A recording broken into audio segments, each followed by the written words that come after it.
Hello, thank you for joining us for ASU Gamage Digital Connections. We are Venus Clapback, and I'm Coco. I am Muse, and this is The Local. This program interweaves timely and local artist performances with an inspiring, casual interview between two local artists. That's right. So we and ASU Gamage would like to thank all of our sponsors who provide funding to our cultural participation programs. Awesome. So with that, I think we should get into it, Muse. What do you think? Let's do it. It's such a dope setup, and we get to share in a new and different way. So you get to be singing, and I get to be painting, and it's like a new experience for interviewing, and then for even the Venus Clapback platform. We talk around what we do a lot, so this is really cool to dig into it. So I'm excited. That's so true. So for folks watching, you may have seen, season 1 or season 2 of Venus Clapback, and like Muse said, heard us kind of mention here and there that we do different artistic things. And now you get to see us do it. And in this amazing setting, I feel like this is a major come up for us from where we started in terms of that little rickety wooden table. Started from the bottom, now we here. Okay? I'm here for it. So this is exciting. Thank you for being on this journey with us. And Muse, I want to ask you a question first. Yes, what you got? Well, where does your name come from, and who do you carry with you every day? My Muse name or my government name? We're not discussing my government. Only the Muse name, yes. So the Muse name came from when I was dabbling in, jumping into entrepreneurship. And I had a thrift store called Rejected Thrifts. It was off of 3rd Avenue in McDowell inside of Garfield Galleria. And Rejected Thrifts was cool for the time, but I really didn't think through marketable language. And so I was like... So rejected wasn't the most attractive marketing term? It wasn't the most attractive term, no. I could have done better, but I didn't. And so one day I made this vision board, and so I had the vision board in my bed because I wanted to sleep with my dreams. I wanted to, this new form of manifestation or whatever. And I was there, and then I woke up one day, and one of the little clippings was a perfume bottle, and it said Modern Muse on it. And so at the time I didn't know what Muse meant, so I looked it up, and I was like, okay, Greek mythology, Muse, poetry, all I think it was 9 muses, 7 muses, whatever. And I was like, okay, I can get with being a muse, inspiring people through thrifted, vintage, upcycling, rethinking fashion, style, and affordability, right?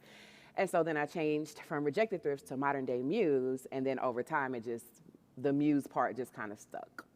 So that's where Muse comes from. And who do I carry with me daily?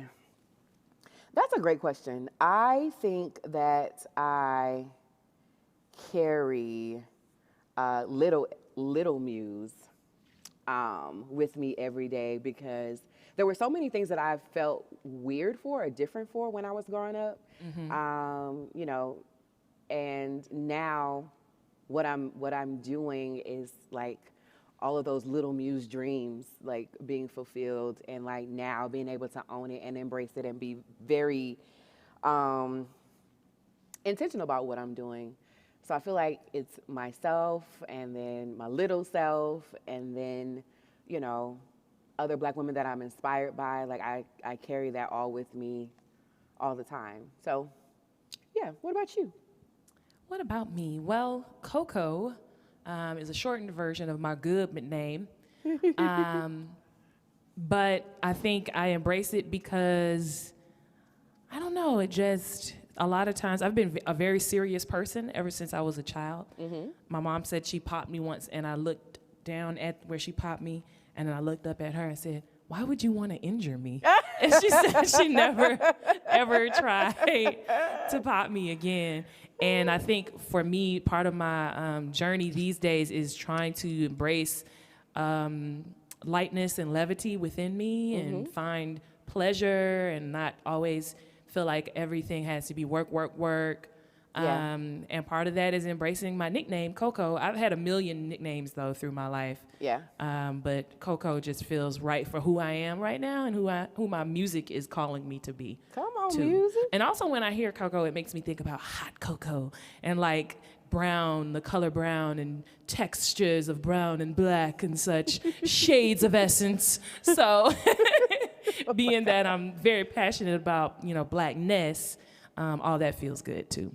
Okay. And who I carry with me every day is definitely the people of South Carolina, where I'm from. Come on. Gullah country, Geechee folks. I am a girl from Georgetown, South Carolina, originally, then grew up in Columbia, but going back and forth. And I just carry those folks because when I was a kid, Geechee was an insult. It was kind of like being called beyond country. Like, well, you Geechee. What is Geechee? The Gullah Geechee people are folks in the coastal areas of South Carolina and Georgetown. You like how I switch real quick to my librarian voice. The Gullah Geechee people. No, give them that Gullah Geechee accent.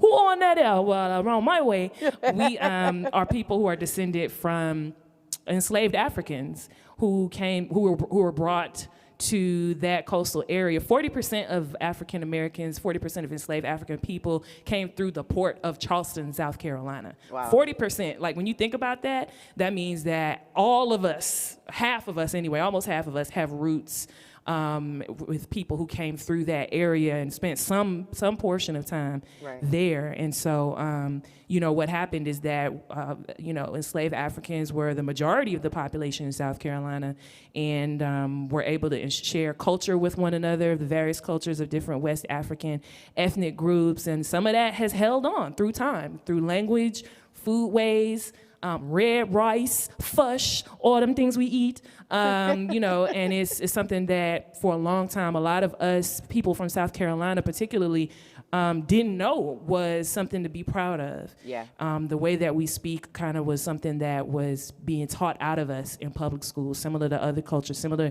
to indigenous folks or Spanish-speaking folks, Latinx folks. So, you know, it's something where now we have this consciousness and realization that is a beautiful inheritance, that we have rights to our land, though those rights are constantly being undermined by developers, and also just the right to be proud of who we are. So, yeah. That's dope. So I carry the Gullah Geechee with me Come every on, day, Gullah and Geechee. my mom and them from the South Carolina way. So let me ask you, we see you over there with your easel. Yeah. What would you say is your primary artistic expression? I don't know if it's an artistic expression, but I do think, I guess there's an art to owning your voice. And so, and then learning how to reel that back in. So like, I'm extremely opinionated, but I have to learn how to manage that and, you know, create dialogue that is more inclusive instead of like, this is what I think and you gonna think how I think. And that ain't it. But other than that, I think I enjoy painting. I enjoy using like old scraps of material or extra hair I have laying around to like incorporate it in a piece. The little fake gems from Michael's art supply store, and a good hot glue gun, or some fake flowers, or whatever. I don't have a box for it. I think it's a lot of forms of expression. I'm just kind of like unleashing myself to be able to whatever I feel like, do it. Yeah. Yeah. You move when the spirit says move. Hallelujah. That is a song. So for those of y'all that watch Venus Clapback, you know, we love breaking out in hymns randomly. I think for me, my primary mode is definitely, mode of expression that is definitely singing. Although I love playing saxophone and piano, but I'm a little rusty at those. You're an instrumentalist? You know that. I ain't heard you blow not nan tune out, not nan brass. Listen, because I got away from it, you know. Let life take me away from it. So, but I do still sing a little bit. Can I sing a song for you? Sing, child, so I can vibe out to this piece. Yes. You gonna vibe out on your canvas? She gonna be popping when I'm done. Like y'all not even ready. She gonna be so ready. Well, this song right here that I want to share with you is one from my album, Juneteenth Revolution, which was one where I started kind of exploring what it would be like to be putting out a message, not just sort of expressing freely, as you mentioned, which I actually think is the highest form of expression. But I decided, you know what, let me see what it'd be like to have some sort of like intentional message in what I'm putting out. So I named the project Juneteenth Revolution because my birthday is on Juneteenth. Yeah. So this song is called Material Star. You ready, girl? Ready. Okay.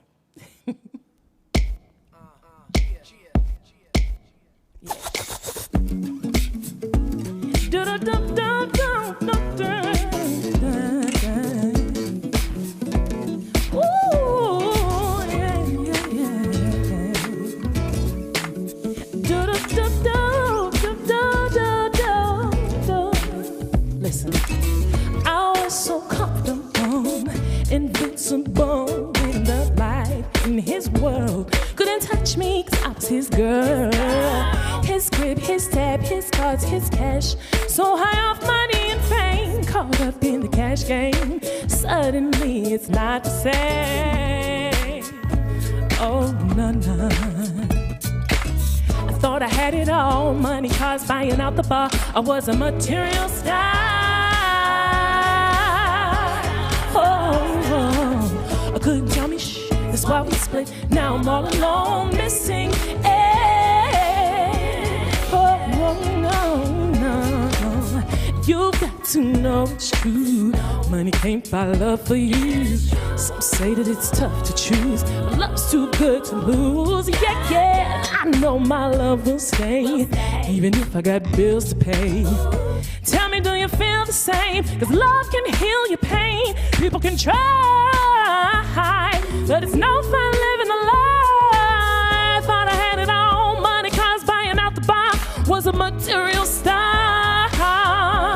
Oh, no, no, no. Couldn't tell me nothing, no, no. Now I'm missing I'll say it one more time. Had it all, yeah, yeah. I was a material star. Oh, no, no. Couldn't tell me nothing, no, no. Now I'm missing oh, no, no, no, no. It's a mystery to me how we consign ourselves to lives of spiritual poverty. This is a freestyle from your girl, Collette, better known as Coco. You know how Muse and me, we go. Venus Clapback on the stage at the ASU though. Thought I had it all. Good up, down.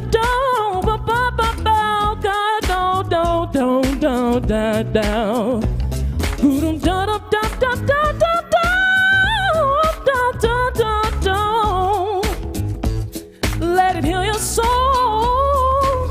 I thought I had it all. Money, cars, buying out the bar. Material star. Oh, no, no, no, no. Couldn't tell me nothing, no, no. Now I'm missing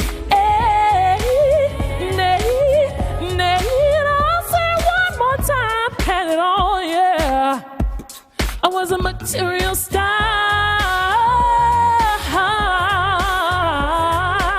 I couldn't tell me nothing, not no. Now I'm missing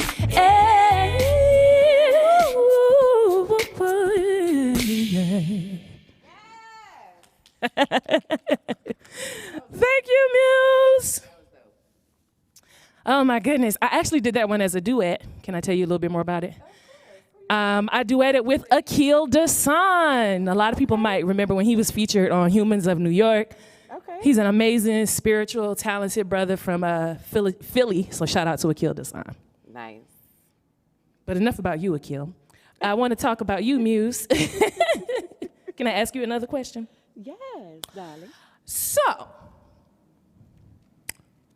we came up with an event together for Venus Clapback. Storytelling event. Y'all know about it, friends. A series called When I Fell in Love with Black Women. Yeah. That we do right here in Tempe. Hundreds of folks came out. Thank you, community. And we just thought it was important because we wanted to change the atmosphere in the Valley, which is one that can be challenging for Black women a lot of times to be in, to be good in, to be bad in, to be human in, right? Yep. Is that a fair description of why we did that? Yeah. So it's a monologue storytelling event. But Muse, I want to ask you, you know, and we've actually never asked each other this question this way before, but what do you love about Black women? Oh, damn. No, we haven't asked each other. Isn't that funny that we haven't asked each other and that? we never even opened up the show with a snippet of a story about it either. So it is apropos that you ask right now. When did I fall in love with Black women? I don't think I have a singular story for when I fell in love with Black women. I think for me, it's like this continuous onion layers, like unveiling and peeling back, like, and every layer and every peel is just kind of like, God damn it, like, Black women. I don't. Slow clap for Black women. Okay. Speed it up. Yeah, at every turn, I only remember Black women being there. Like, of course, starting with my mother and my sister and my aunts and then my friends, and then leaving Mississippi and moving out here, there were like 4 Black women that just kind of like scooped me up and was like, girl, you cannot go and get your nails done over there no more. Like, I don't know what you thought this was, but that ain't it. And so this is where we go. And then, you know, where the hair store was, and, you know, where the happenings were, because it was hard to find Black community 11, 12 years ago. So with that, and then like career-wise and aspirations, and like just sharing my dreams and my passions with people, like, it's just been, it's just an ongoing love story, I'll say, for that, the love that I have for Black women. So I don't have a origin story. I just know that it's a continuous one. Yeah. Yeah, I feel you. It's kind of from the beginning, from the get-go. Yeah, from the get-go. I will say, I think when I came into consciousness of my love for Black women was probably, this is the thing. When I was around maybe 6 or 7 years old, I had to learn a poem for church. Mm-hmm. What was the poem? You remember? It was, I am a Black woman. It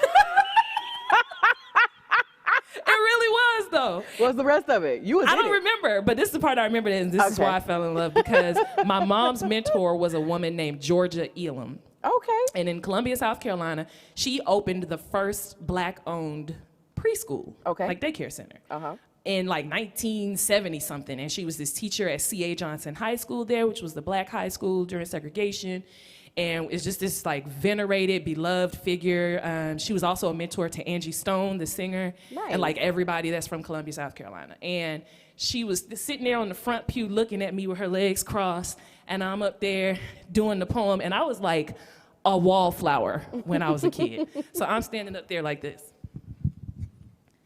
I am a Black woman. And she was like, stop! And you know how the church mothers are. I know you shared this experience. If you're going to do it right. If you're going to do it, say it with your chest. And she was like, stop. And she had me say it over and over and over again. And then there was this line that was like, and I rise above the forces that hammer me down. And I was like, and I rise above the forces that hammer me down. And she was like, I want you to put your hand out there and ball up your fist and say, that hammer me down. And by the end of that whole exercise, I was like, I rise above the forces that hammer me down. And she stood up, she was like, yes. And you know, when you get that good yes from a Black woman, right. That is pure fuel. It's like jet fuel, right? That reminds me of like elementary school back in Mississippi. It was an after-school program, and the lady that, I can't remember if she was a teacher or she just ran the after-school program, but her name was Miss George. And every day in that after-school program, we had to say this mantra. And I didn't realize like what she was doing, but like, you know, you look back years later, like, oh, she was putting me on game. And so all of us, like, youngins under 10 years old, and she'll be like, all right, kids, repeat after me. I am somebody. I can achieve. I am the cheese. I was like, okay, cheese. But I was like, yes, I am somebody. I can achieve, and I do believe, and like all of these things. And I was like, man, she was introducing me to like affirmations and all that stuff at an early age. Didn't know it. But now, every now and again, I'll find myself like driving around like, I am somebody. I am somebody. So that's that good can stuff. achieve. I am the cheese. Is that right? Yeah, so I don't know. use Maybe that. it was a play on, like, people be like, I'm the Oh, we love to big rhyme. cheeser. Yeah. I don't know where she was going with it, but It's a I rhyme. appreciate her for bestowing upon me my newfound love for Gouda and Brie and mozzarella and Swiss. Okay, I figured out what the cheese was, Oh, and okay. so Too I'm funny. gonna go with that. Too funny. I'm cool with that. I love it. I love it. Yeah, it's just a certain brand of encouragement that we give and get, especially to and from each other, that honestly makes life sweet. Yeah, So yeah. I love it. Well, I want to ask you, of course, we created When I Fell in Love with Black Women for many reasons, but one of those was to change social, cultural conditions, right? Mm-hmm. Some people might say When I Fell in Love with Black Women is political. Sure.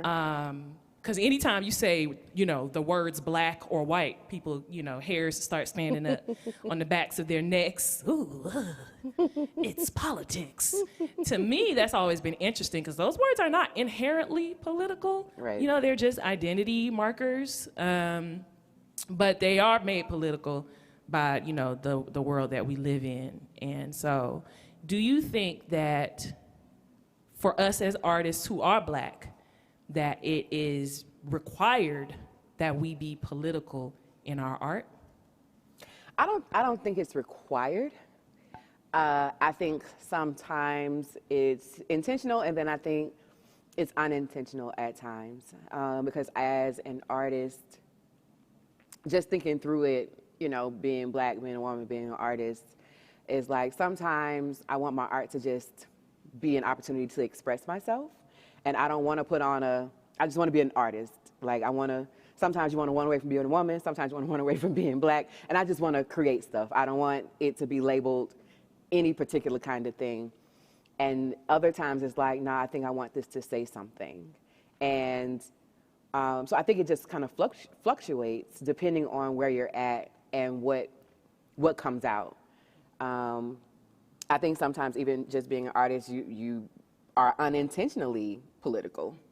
And then depending on how it's received, you then have to make up your mind on, well, where do you stand with it? Because I could just be painting something regular, and then somebody is like, yeah, that's a political piece, and we're going to use it, and we want to use it for this, this, and this, and give it different messaging. And I'm like, I was just bored on a Sunday morning. I didn't give it any thought.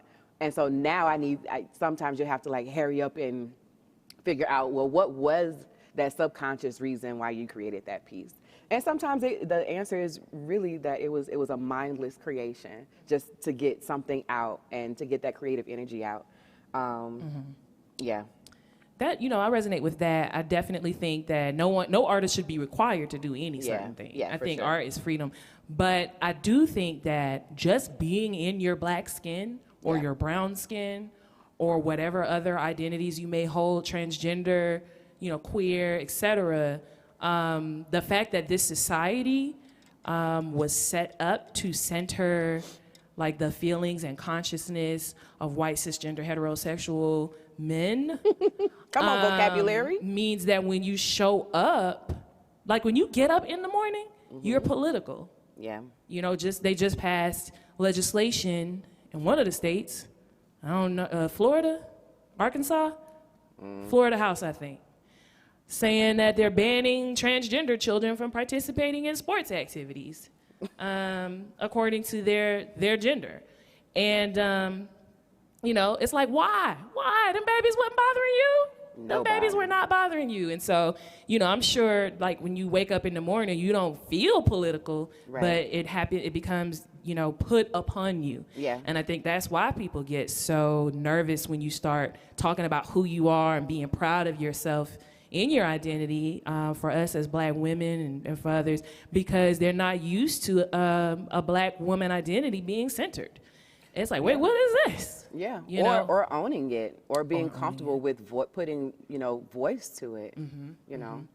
Yeah, and so I think, for me, the quote from, I believe, Audre Lorde, "The personal is political," Yeah. as we inhabit, these lives and these bodies, really resonates. And I realized in my art that though I don't believe art must be political or any other thing, for me, as a Black woman, I want my art to be overtly political, or at least that's the phase that I'm in right now, because I am a Gemini, so who knows who I will be tomorrow. But anyway, with that, I actually have another song I want to share with you, which was kind of me putting out there my idea that a lot of the ways that we see the world and the I guess, binaries and constructs that we just accept as fact are actually false. So I wrote a song about it. Want to hear? Here you go.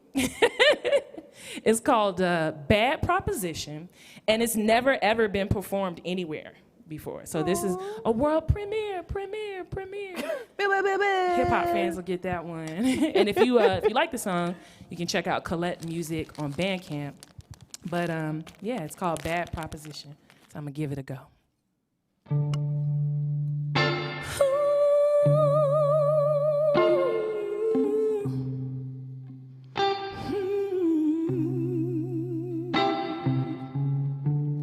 Living in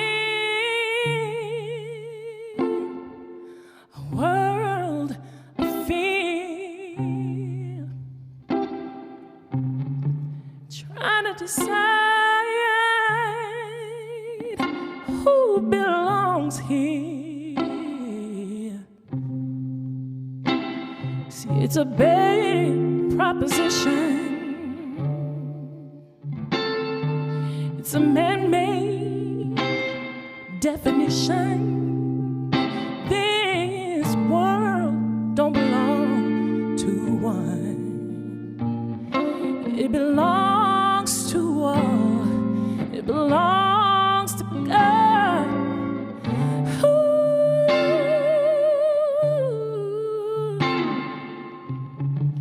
Spinning around, we just trying to hold on, hold on. So much pain, defined from earth, it's right or wrong. It's a bad proposition.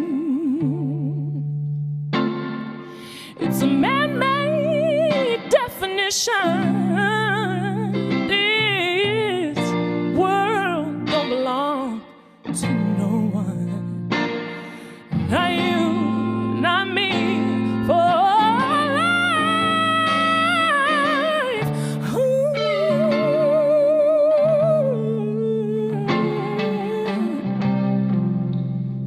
Oh, no, no.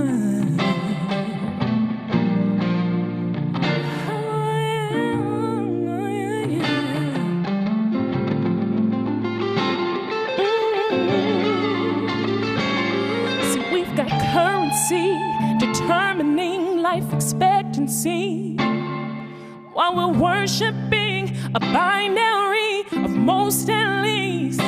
Oh, it's a fallacy. I'm telling you, it's not real. 'Cause I can see beyond the veil of this pain they sell. We can escape this hell. First we gotta question it. Oh, we gotta question the monotony of brutality. Open our eyes, then we rise.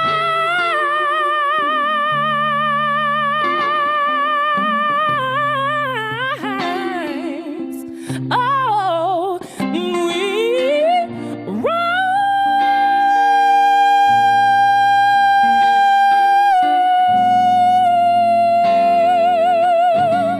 Ooh, a bad proposition. One more time. You liked it though? Man, I was about to, that had me rolling right here. Bad proposition. Come on, acapella. It's a man-made definition. This world don't belong 2, 1. Yeah. So that guitar playing that you hear, I want to shout out, was by Cayenne Murray, who's a South African guitarist. Lovely. Shout out to Cayenne, and that song is brand new. And I haven't made new music in quite a while, so thank you, Muse, for being a muse. And for me being able to share some of my music while you share your art up in here today. I'm a good proposition. Okay. What was the motivation behind that song, though? You know, I think I was thinking a lot about immigration at that time, and this idea that human beings are called illegal. Yeah. For simply transitioning from one place to another. That's wild to me.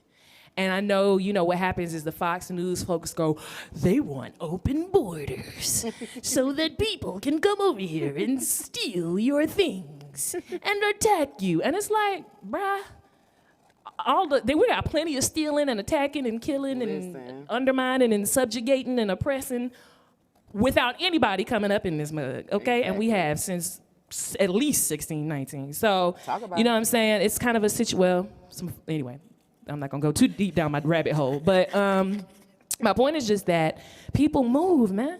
Yeah. You know, you move from house to house, city to city, state to state, and yes, country to country. We migrate.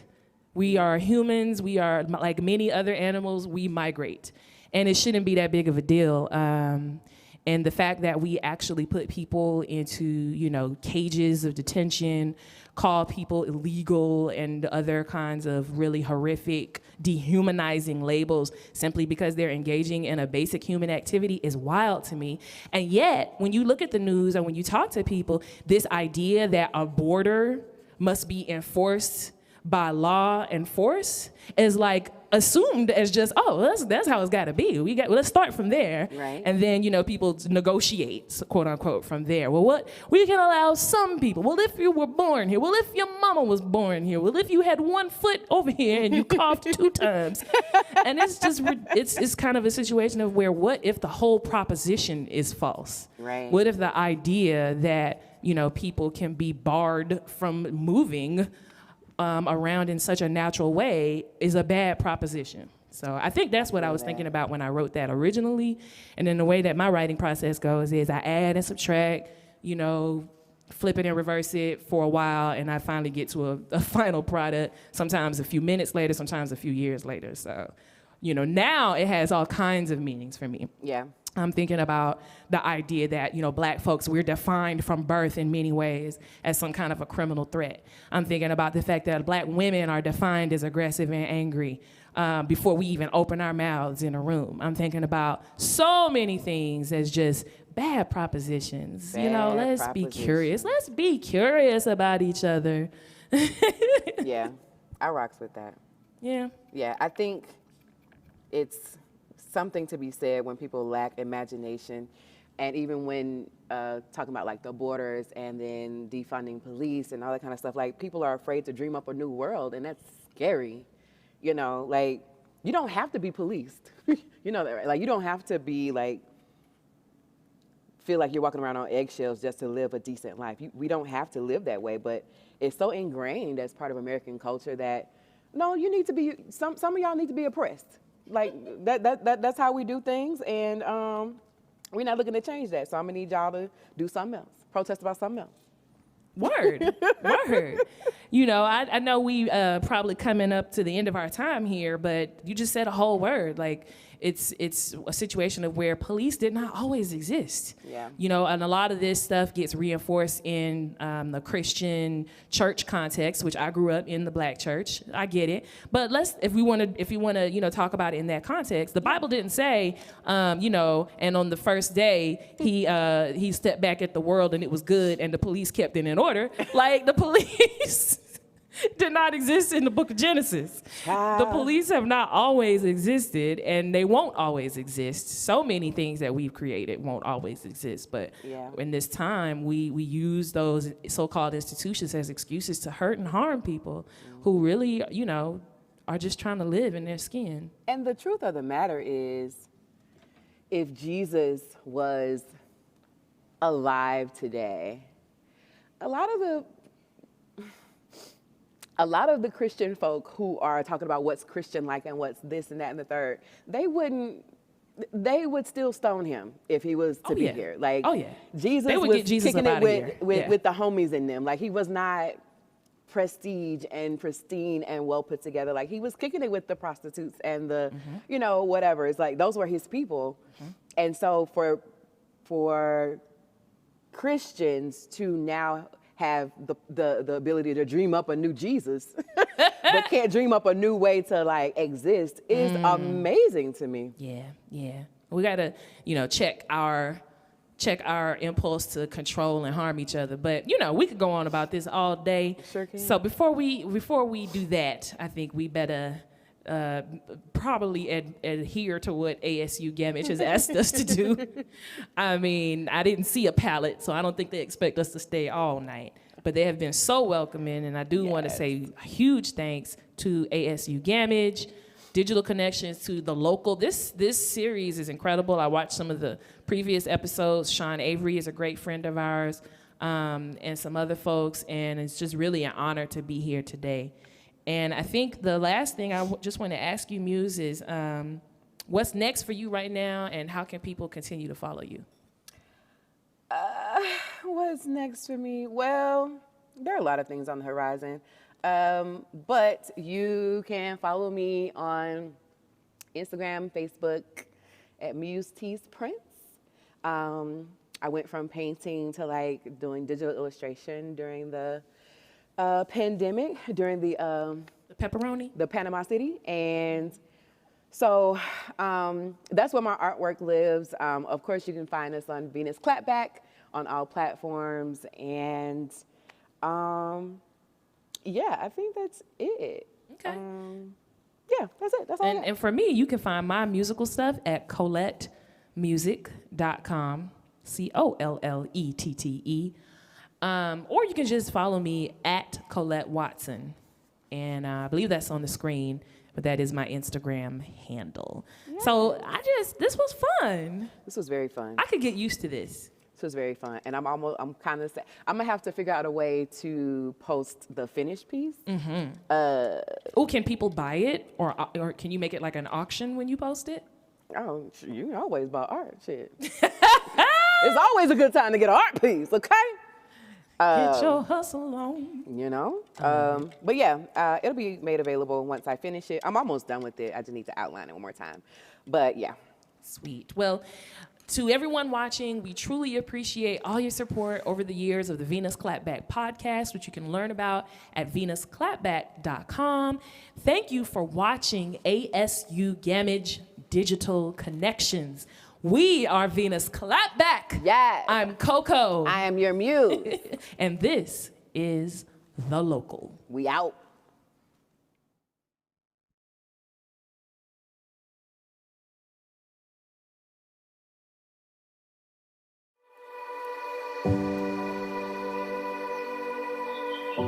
You can see our theater is empty, but our hearts are full of gratitude and appreciation for helping us bring the best of Broadway to the Valley and working together to get through these very difficult times.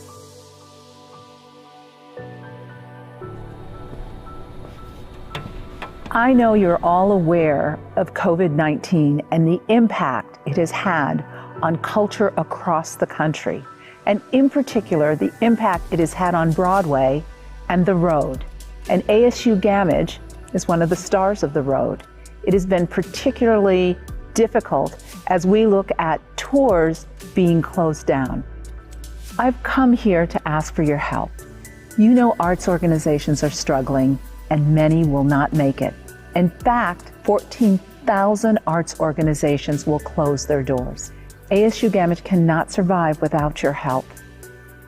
One of the things that we have always been very proud about at ASU Gamage is we have always been able to support the work that we do without financial support from the university, from the city, or from the state.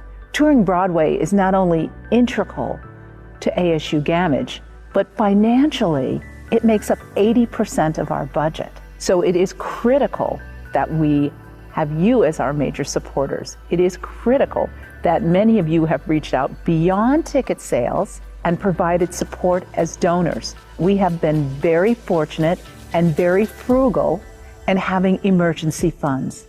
But those funds are currently dwindling. So we're looking at trying to replenish those funds so that we can remain open, so that we can fully be open to welcome you back. What we're asking from you is your help and your support. Because it's going to take time to open the stages, to reopen the theater, to welcome you back, we are going to need funds. Funds to support everything from the kind of cleaning protocols that we have to do. It will be making sure you have as touchless an environment as possible, except for when we touch your heart. So those funds that you are providing for us will enable us to do those things so we can open the theater. One of the things that's really exciting is we do believe the show must go on. So we have put together a large digital platform where a myriad of things happen. We have teaching artists who are teaching music, dance, theater, and film. We've been able to do live performances. So we've not just been saying the curtain will go up. We like to say the curtain never came down. So it's more than just keeping the lights on. It's keeping ASU Gamage ready for when you come back. We need your help to keep us strong. We've launched our Return to the Stage campaign, a year-long fundraising effort that will help us keep the lights on, enhance safety and cleaning, and support our mission of connecting communities. The financial loss is devastating, and it will take years to recover. The Return to the Stage campaign is the beginning of our path to returning live theater back to ASU Gamage. Remember, this is only intermission. Our curtain will rise and we will come back together again. But we need your help. Support what you love and help ASU Gamage return to the stage. Your gift will have a powerful impact. All we can say is thank you, thank you, thank you.